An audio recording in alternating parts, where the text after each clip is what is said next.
I've been living a double life for 10 years, Travis said, leaning back in his chair with an unsettling grin. 2 wives, 2 families. I pulled it off pretty well, huh? The anniversary dinner I'd spent hours preparing sat untouched between us. 20 years of marriage culminating in this moment, his confession delivered with the casual pride of someone describing a clever work maneuver. I carefully set down my wineglass, forcing my face into practiced neutrality, the same expression I'd used countless times with difficult clients. How interesting, I replied, my voice steady despite the violent trembling beneath my ribs.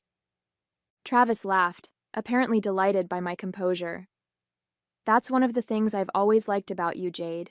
You're so controlled. Caroline would be throwing plates by now. Caroline. My husband's other wife had a name. I'm Jade Wilson, 47 years old, a public relations consultant who built my reputation on managing crises for others. The irony wasn't lost on me as I faced the collapse of my carefully constructed life in Wilmington. For 20 years, I'd wanted a simple but substantive marriage, mutual respect, comfortable companionship, and the quiet dignity of growing old together. Now I realized I'd been married to a fiction, a character Travis had been playing while his real life unfolded elsewhere. They live in Oregon, he continued, helping himself to more wine. Eugene, beautiful area. Caroline's a kindergarten teacher. The kids are 9 and 7. Children. He had children with this woman. The knife twisted deeper as I recalled years of discussions about remaining childless, his insistence that he wasn't father material, that our careers were too demanding for parenthood. I usually tell her I'm on business trips when I'm here, he explained, as if discussing a normal work arrangement. And when I'm with them, you think I'm at conferences or meeting clients. The logistics were impressive, I had to admit. The regular work trips, the conference calls he couldn't miss, the holidays he sometimes had to work through. A decade of elaborate lies constructed around our marriage. Why tell me now? I asked, surprised by my own curiosity. Travis shrugged. It's getting complicated. Caroline's been pushing for more time together. The kids are getting older, asking questions. And frankly, maintaining 2 completely separate lives is exhausting. So what happens now? My throat constricted around the words. Nothing changes, he said firmly. This is still my home too. I've built a life here just as real as the one in Oregon. I'm not giving up either. The casual entitlement in his voice chilled me. He wasn't confessing to ease his conscience or because he'd chosen one family over the other. He was simply adjusting his strategy, bringing me into his deception as an accomplice rather than a victim. As Travis launched into more details about his other life, I noticed something disturbing. The confident smirk, the self-satisfied tone, the complete lack of remorse.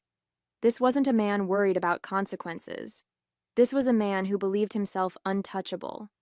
And that meant whatever was coming would be worse than I could possibly imagine. Travis and I met at a pharmaceutical industry conference in Chicago. I was handling crisis communications for a client. He was a rising star in pharmaceutical sales. We connected over drinks, laughing about the pretentiousness of corporate jargon and the absurdity of hotel conference rooms. That easy rapport continued through dinner, then breakfast, then weekend visits between Philadelphia and Wilmington. 6 months later, we were married in a small ceremony. Nothing extravagant, just close friends and my parents. Travis's family was notably absent. Estranged, he explained. They never approved of my career choices. I built my PR consultancy from the ground up while Travis climbed the corporate ladder at Meridian Pharmaceuticals. His job required frequent travel, a fact I accepted as part of our marriage. When he was offered a regional sales director position that would require even more time on the road, I encouraged him to take it, believing in the partnership we were building. I rearranged my client's schedule to accommodate his comings and goings, ensuring we maximized our time together. We purchased our craftsman-style home in Wilmington's historic district, using primarily my savings. Travis's contribution was smaller due to student loans he was aggressively paying down. I spent weekends restoring original woodwork while he handled the paperwork and finances. I trusted him completely. For the first decade, our marriage felt solid.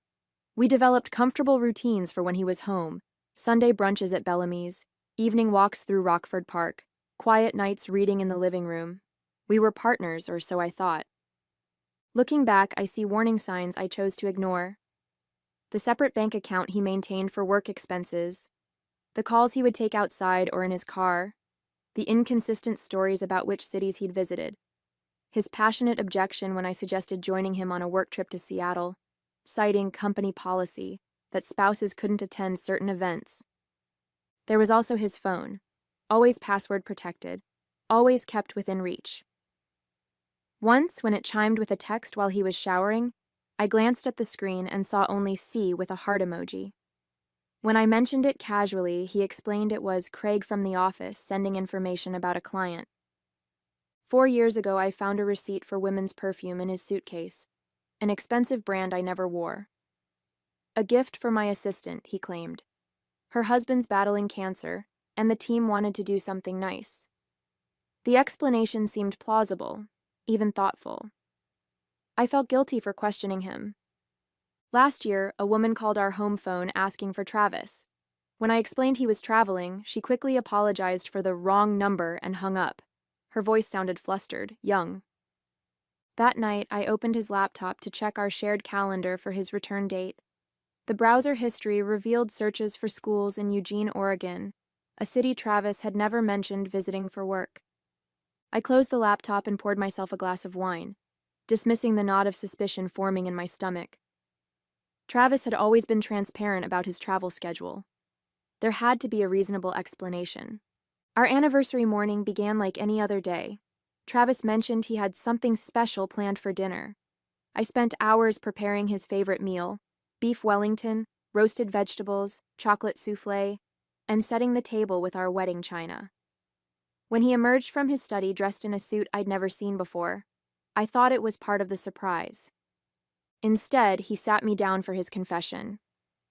Now, as he continued detailing his double life over our cooling anniversary dinner, each revelation felt like another brick added to a wall, separating me from the life I thought I had. Caroline and I met at a conference in Portland, he explained, refilling his wine glass. There was this immediate connection. I wasn't planning for things to develop, but... He shrugged, as if the progression from affair to second marriage had been inevitable, beyond his control. You married her? I managed to ask, mentally calculating the timeline. Legally? His slight hesitation told me everything. Not exactly. We had a ceremony. She wears a ring. The neighbors think we're married. But bigamy is illegal, I pointed out, clinging to this technicality. Exactly, Travis agreed, seeming pleased by my understanding. Which is why it's better for everyone if we maintain the status quo. You and I are legally married. Caroline and I have what she believes is a marriage. Everyone gets what they need. And what about what I need? My voice remained calm despite the anger building inside me. Did you consider that I might need a husband who isn't living a lie? Travis's expression hardened slightly. I've given you a good life, Jade. Financial security, a beautiful home, regular companionship. He gestured around our dining room as if the physical trappings of our marriage were adequate compensation for his betrayal. Half of your companionship, I corrected. Don't be dramatic. I've always been there when it mattered. His dismissive tone suggested this was a minor detail, not worth dwelling on. Besides, our arrangement has benefits. You've had freedom to build your career without the demands of children, without a husband underfoot all the time. The calculated nature of his deception suddenly became clear. This wasn't a man who had slipped into a double life through weakness or poor choices. This was deliberate architecture, 2 separate lives designed and maintained with precision. I need time to process this, I said, standing up from the table. Of course, Travis responded magnanimously. Take all the time you need. I'll sleep in the guest room tonight. He glanced at his watch. I should call Caroline before it gets too late. She thinks I'm at a conference in Chicago. The casual shift from dropping his bombshell to maintaining his lie with a phone call left me speechless. I retreated to our bedroom, my bedroom now, and sat on the edge of the bed, listening to his muffled voice down the hall. His tone was warm, affectionate, punctuated by gentle laughter. He was speaking to his family, I realized, his real family. Morning found me still awake, thoughts circling like vultures. Travis appeared at breakfast freshly showered, dressed for work as if nothing had changed. "I've been thinking," he said, pouring coffee. "We should take a trip, reconnect.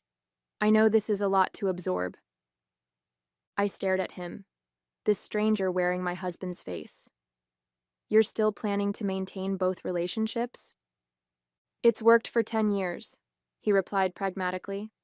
"We just need to establish some new parameters." In that moment, watching him butter toast with methodical precision, a terrible clarity washed over me. Travis wasn't seeking forgiveness or understanding. He was simply adjusting his strategy, bringing me into his conspiracy to make his deception more convenient. And he expected me to comply. That evening, I approached Travis in his makeshift office, formerly our shared home office, where he was working on his laptop. "We need to talk about what happens next," I said, standing in the doorway. He glanced up, offering a practiced smile. "I was hoping you'd come around. Sit down." I remained standing. "I want you to leave." His smile faltered, then reasserted itself.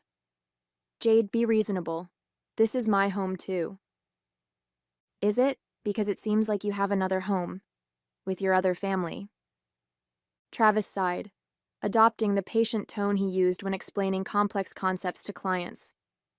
"I've invested just as much in this house as you have." An outright lie. My savings had purchased the property, my income had paid off most of the mortgage, and my hands had restored much of its historic character. "I want a divorce," I continued, my voice steady. "I've already spoken to an attorney." The flash of anger in his eyes was quickly masked.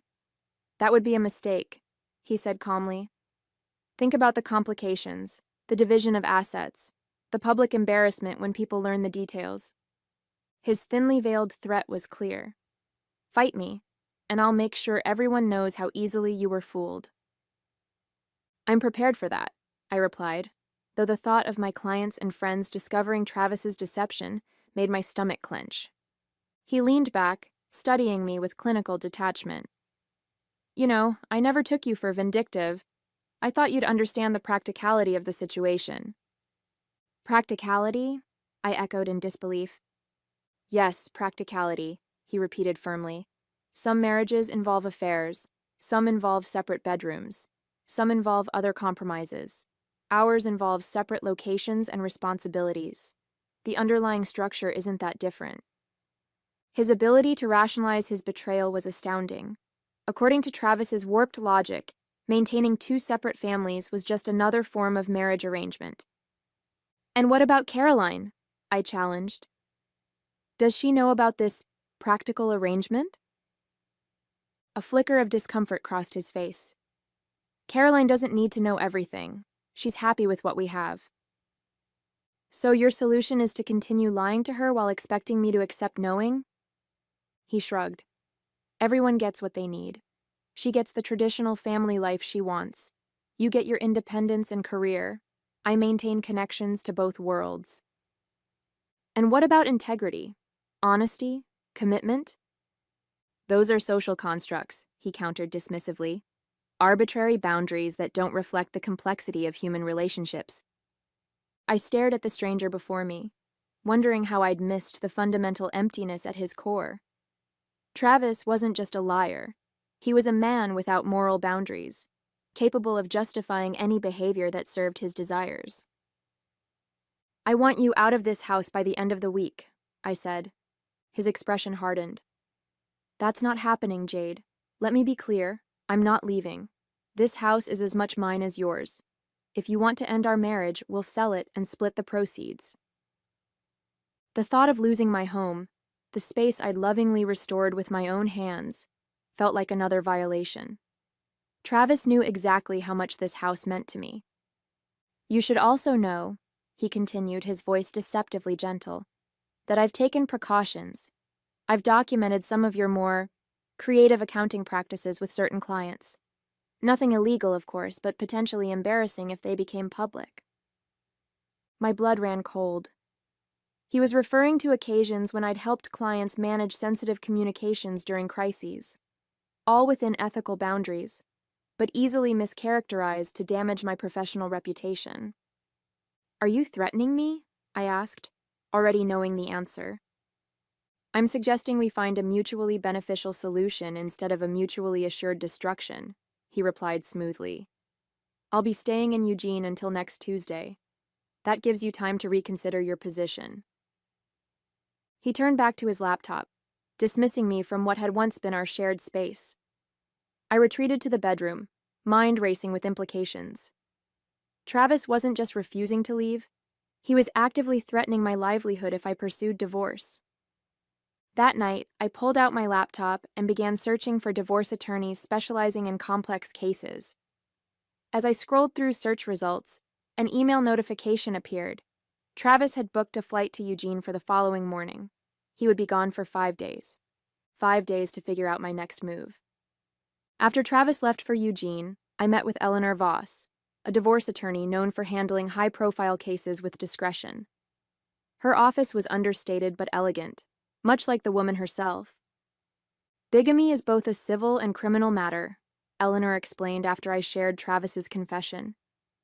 Even if he's not legally married to this Caroline, he's committed fraud against both of you. He's threatening to damage my professional reputation if I pursue divorce, I added. Eleanor's expression hardened. Blackmail on top of everything else. Your husband has been busy. What are my options? Document everything. We need evidence of the double life, the threats, any financial impropriety. Given what you've told me about the house purchase and mortgage payments, we should forensically examine your finances. I spent the next 2 days gathering documents, downloading bank statements, and compiling a comprehensive record of our marriage. What I discovered was worse than I'd imagined. Travis had been systematically draining our joint accounts for years, transferring small amounts to a separate account I had no access to. He'd taken out a second mortgage on our home 18 months earlier, using a forged signature on the paperwork, and diverted over $175,000 to unknown purposes. With shaking hands, I called Eleanor. It's financial fraud, she confirmed after reviewing the documents I'd emailed. This changes the landscape significantly. We need to move quickly to protect your assets and credit. Following her advice, I froze our joint accounts, reported the fraudulent mortgage to the bank, and placed a fraud alert with credit bureaus. But my deepest shock came that evening when I found a hidden compartment in Travis's desk containing multiple identification documents, driver's licenses, credit cards, even a passport, all bearing his photo, but different names. This isn't just about a second family, I told Eleanor during our emergency meeting the next day. Travis is living multiple lives under multiple identities. We need to involve law enforcement, she advised grimly. This goes beyond divorce proceedings. We're looking at potential identity theft, financial fraud across state lines, possibly federal crimes. The FBI agent who interviewed me was professionally detached as I shared my discoveries. We've seen cases like this before, Agent Simmons explained. Individuals maintaining multiple identities and relationships. Often there's significant financial fraud involved. What happens now? I asked. We investigate, gather evidence, build a case. In the meantime, you should prepare for your husband's return. He'll discover the frozen accounts soon. As if on cue, my phone buzzed with a text from Travis. What the hell have you done? Accounts frozen? Call me immediately. I showed Agent Simmons the message. He'll be back tomorrow. We need more time to build our case, she admitted. If possible, don't let on that you've discovered the extent of his activities. You want me to pretend everything's normal when he returns? The thought of facing Travis, knowing what I now knew, made me physically ill. Just for a few days. We're obtaining warrants, coordinating with Oregon authorities. If he suspects he's under investigation, he might destroy evidence or flee. Trapped. I was being asked to maintain my own deception with a man who had deceived me for a decade. I'll try, I promised, though uncertainty gnawed at me. After Agent Simmons left, I wandered through the house, our house, seeing it with new eyes. The framed photos of our travels, the wedding portrait on the mantel, the anniversary gifts accumulated over years, all artifacts of a marriage that had been a carefully constructed illusion. In our bedroom, I opened Travis's closet and ran my fingers over his precisely arranged shirts. The Travis I knew was orderly, methodical. Now I understood that this meticulousness wasn't just a personality trait. It was a necessity for someone maintaining multiple lives. The man I had loved, had believed I knew intimately, was a fiction. And tomorrow, he would return expecting to find his dutiful wife, willing to accommodate his betrayal for the sake of practicality. I sank onto the bed, overwhelmed by the magnitude of the deception and the realization that I was now being asked to become a deceiver myself, if only temporarily. How many of our moments together had been genuine? Had he ever truly loved me, or had I simply been a convenient cover story, a respectable facade for a man living in shadows? Travis returned the next evening, his expression thunderous as he slammed the front door. I was prepared, seated calmly in the living room with a glass of wine. "What the hell is going on with our accounts?" he demanded without preamble. "There seems to be a problem with the bank," I replied, the rehearsed lie feeling strange on my tongue. "Some kind of security freeze. I've been trying to sort it out." His eyes narrowed, assessing my face for signs of deception. I maintained the neutral expression I'd perfected over decades in PR. "And you didn't think to call me?" "You were with your family," I replied, letting just enough edge into my voice to sound believably bitter. I didn't want to interrupt. Travis's posture relaxed slightly. He believed I was simply being petty, retaliating in a small way for his betrayal. "This is exactly the kind of childish reaction I was hoping to avoid," he sighed, pouring himself a drink. "We need to approach this situation like adults." "You're right," I conceded, swallowing my disgust. "I've had time to think while you were gone. Perhaps we should discuss parameters." His eyebrows rose in surprise, then satisfaction. "I knew you'd be reasonable, Jade. You always have been." For the next hour, I listened as Travis outlined his vision for our future, how he would divide his time between Oregon and Delaware, how we would maintain separate finances going forward, how I would need to accept certain realities about our relationship. "The most important thing is discretion," he emphasized. "Caroline can never know about you." "Of course not," I murmured. "And what about our financial situation? The frozen accounts?" "I'll handle it," he assured me with practiced confidence. "I have resources you don't know about." "I bet you do," I thought, thinking of the hidden documents I'd discovered. "There's just one thing I need from you," Travis continued, leaning forward. "Access to your personal accounts, temporarily. My funds are tied up in investments, and I need operating capital until this bank situation resolves." The audacity was breathtaking. After systematically defrauding me for years, he was now asking me to willingly hand over more money. "How much do you need?" I asked, pretending to consider it. "50,000 should cover immediate expenses," he replied casually, as if requesting pocket change. "I'll need to move some investments around," I stalled. "Give me a few days." Travis nodded, satisfied he'd successfully managed me once again. "I knew you'd understand." That night, he slept in the guest room while I lay awake, listening to the occasional buzz of his phone, messages from his other life, his other family. In the morning, he left early for a meeting, giving me a disturbingly normal peck on the cheek as he departed. The moment he left, I called Agent Simmons. "He's asking for money, $50,000. "This is good," she replied. "We can use this. Are you willing to make the transfer under controlled conditions? We can track the money, see where it goes. Yes, I agreed without hesitation. What do I need to do? The next 3 days operated like a carefully choreographed dance. Under FBI supervision, I transferred funds to an account they had established. Travis accepted the money without question, immediately transferring portions to other accounts, unwittingly creating an evidence trail for investigators to follow.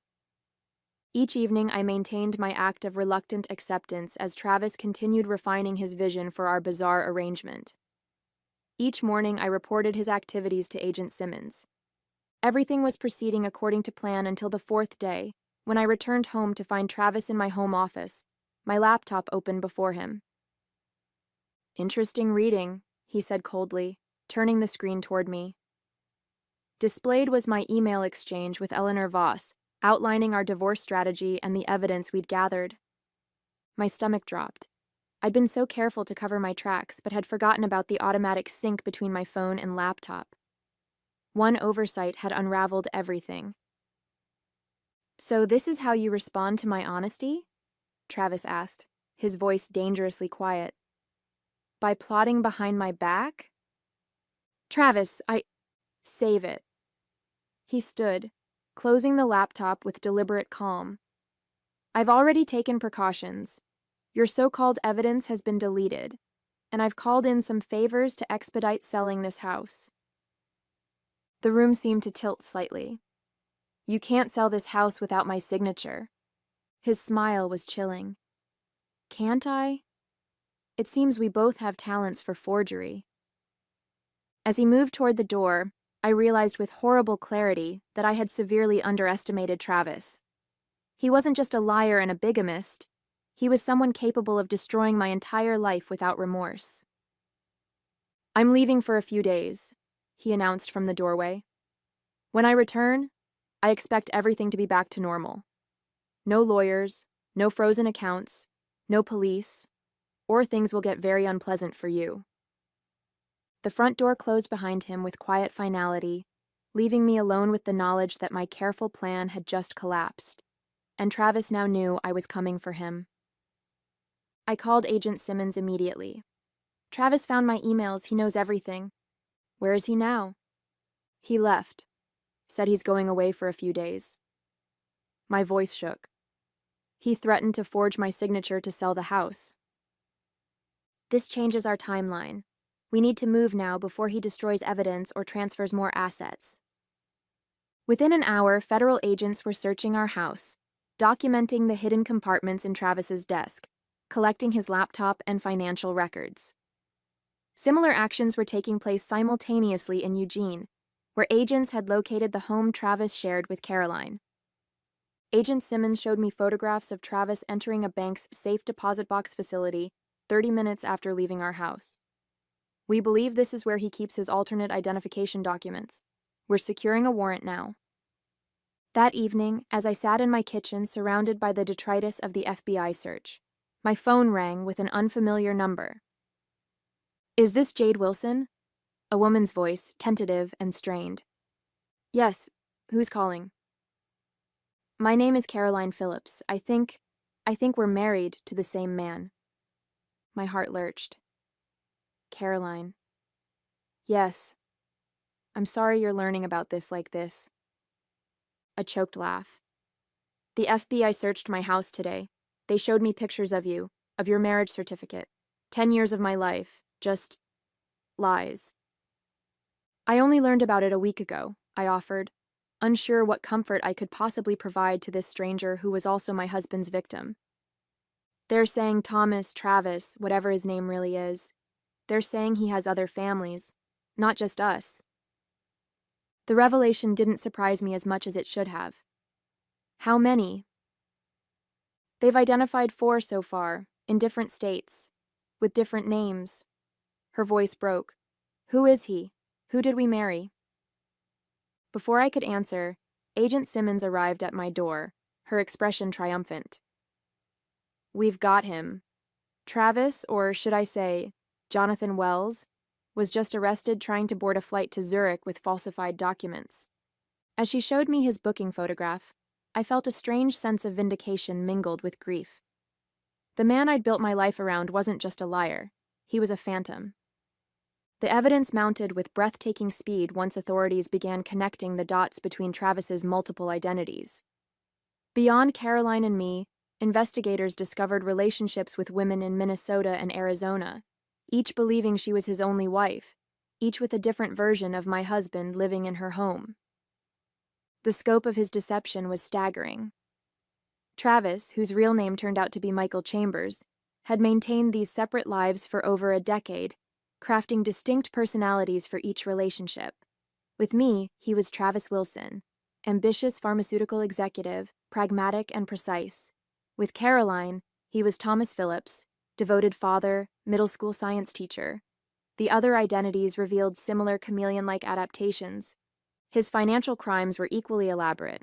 Beyond the fraud committed against his wives, he'd been embezzling from pharmaceutical companies for years, using his position in sales to orchestrate complex schemes involving kickbacks and falsified orders. I attended his arraignment, watching from the back of the courtroom as the man I'd built my life around pleaded not guilty to 27 federal charges. He never once looked in my direction. In the months that followed, I rebuilt my life piece by piece. The FBI unfroze my personal accounts, and the fraudulent mortgage was removed from my credit history. I kept the house, though many rooms remained untouched, preserved in a strange limbo I wasn't yet ready to resolve. Caroline and I spoke occasionally, finding unexpected solace in shared experience. Her children, believing their father was simply on an extended business trip, were being gently prepared for the truth through therapy sessions. 6 months after Travis's arrest, I received a letter from him.